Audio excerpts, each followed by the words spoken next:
Mga mamoy mga mamay. Adi, arutan na na hibladi. Kahit iya barahibo, nagre-rinugon. Bawasan na na hiyat iya barahibo. Arutan na na hibladi. Arutan anay. Nagre-rinugon it iya barahibo. Basta halalaban na ora-ora iya barahibo. Ilita kinang langgod niya arutan. Nagrurugon man gyapitira barahibo ano? Ha?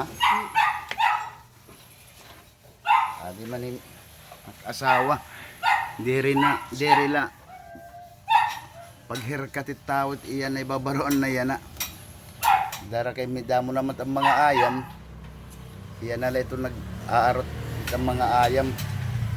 Kay didi bayad it pagpaarot iton, pag haircut iton ayam 550 na didi. 550. Kay kadadamon hira nga papaarotan. Bay nalay misis na iton mag-aarot itong mga ayam.